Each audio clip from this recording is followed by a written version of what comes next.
Queen Elizabeth इस नाम से हर कोई वाकिफ होगा। इनका हाल ही में देहांत हुआ है। 96 साल की उम्र में इन्होंने अपना देह त्याग दिया। भारतीय समय के अकॉर्डिंग ये करीब 11 बजे के आसपास शांत हो गई। क्या आप जानते हैं कि एलिजाबेथ सबसे लंबे समय तक के लिए महारानी बनी रही? ब्रिटिश शासक के सबसे लंबे समय तक राज करने का रिकॉर्ड इनके नाम पर है। इन्होंने 70 साल तक ब्रिटिश पर रूल किया। तो आइए आज हम इनके जीवन के बारे में कुछ तथ्य जानते हैं। ये जानकर शॉक हो जाएंगे कि महारानी सत्ता का हिस्सा कभी नहीं थी, लेकिन सत्ता के सारे अहम फैसले उनकी कलम से होकर गुजरते थे। यहाँ तक कि प्रधानमंत्री की नियुक्ति भी एलिजाबेथ ही करती थी। अभी तक उन्होंने देश के लिए 15 प्रधानमंत्री नियुक्त किए हैं। हालांकि आपको जानकर हैरानी होगी कि ब्रिटेन की महारानी ने कभी किसी को खुद वोट नहीं दिया। एलिजाबेथ 21 अप्रैल 1926 में बॉर्न हुई थी, लेकिन ये ईयर में 2 बार अपना बर्थडे सेलिब्रेट करती थी। एक 21 अप्रैल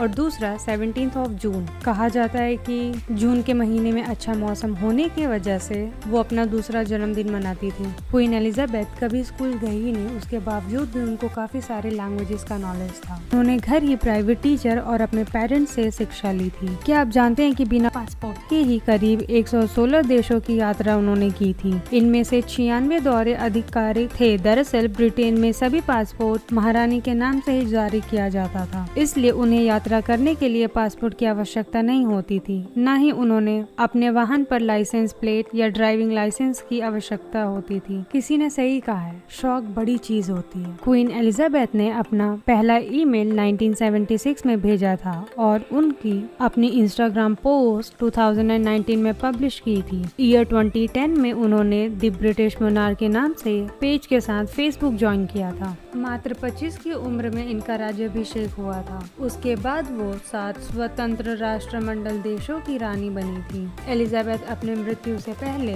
राष्ट्रमंडल में शामिल 94 राष्ट्रों की प्रमुख थी। वैसे किसी से ये बात छुपी तो नहीं है कि क्वीन एलिजाबेथ के ताज में जो कोहिनूर था वो इंडिया का है, जो कि 105 कैरेट का है। मीडिया रिपोर्ट्स के अकॉर्डिंग इनकी ताज की कीमत 3600 करोड़ से भी ज्यादा है और इनके ताज को चुराने की कोशिश बहुत बार की गई थी। हालांकि इनके देहांत के बाद ये ताज अब प्रिंस चार्ल्स की वाइफ कैमिला को मिलेगा।